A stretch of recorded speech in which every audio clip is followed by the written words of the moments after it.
ধরে রাজনীতি করো না। দেখো কিছু তো করার নেই, আমার তো একটা সন্তান দরকার, তাই না?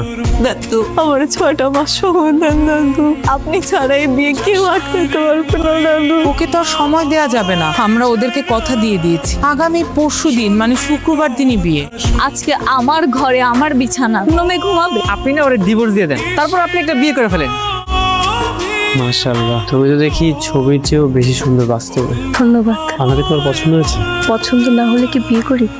রিক্তা, তুমি তোমার যদি কিছু লাগে। তুই নতুন বউকে বাসর ঘরে রেখে বাইরে কি করছিস পুরনো বউর সাথে? জানো না আজকে তোমার বর নতুন বউ নিয়ে বাসর করছে? আচ্ছা তুমি ওকে কেন বিরক্ত করছো? না না, তোমাকে ওখানে বসতে বলিনি, তুমি এখানে বসো, ওটা নতুন বৌমাকে দাও। আমি তো সবসময় এই চেয়ারেই বসি। আমি এই চেয়ারে বসলে কি আপনার নতুন বউয়ের অসম্মান হবে? সামান্য নাস্তাটুকু কি আমি আমার স্বামীর পাশে বসে করতে পারবো না? আমাদের মেয়ে হবে কেন? আমাদের ছেলে সন্তান হবে। আমার তো ছেলে সন্তান অনেক পছন্দ, শুধু আমার না, আমার ফ্যামিলির অনেক পছন্দ। তোমার না আমি বলছি তুমি কোনো কাজ করবা না, পেটে চাপ দিয়ে তুমি কোনো কাজ করবা না। মা, এখনো তো পেটে বাচ্চা আসেনি, যখন বাচ্চা আসবে তখন থেকে সাবধানে কাজ করবে। তুমি কোনো কাজ করবা না, আর পেটে চাপ দিয়ে তো একেবারেই না। এই প্লেসটা আমার খুব পছন্দের। সুন্দর।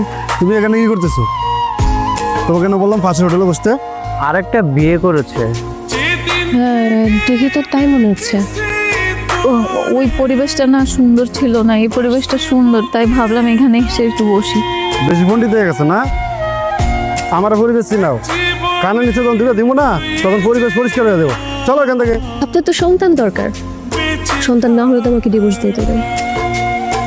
আপনার কাছে তো ভালোবাসার কোনো মূল্য নেই, সব মূল্য সন্তানের। নেগেটিভ বাবা। তুমি ঠিক মতো টেস্ট করেছো তো মা? জি মা, আমি তো ঠিক মতো টেস্ট করে নিয়ে আসলাম। মা আগেই বলেছিলাম, তো আশা করো না, একটু সময় দাও। 6 মাস হয়ে গেল, এখন কোনো পজিটিভ রেজাল্ট আসলো না। সুখবরটা কবে পাচ্ছে? নাকি পেটে আছে, খুব শীঘ্রই পাবো? এখনো হয়নি। যদি আমারও সন্তান না হয় তাহলে কি আপনার ছেলেকে আবার বিয়ে করাবেন?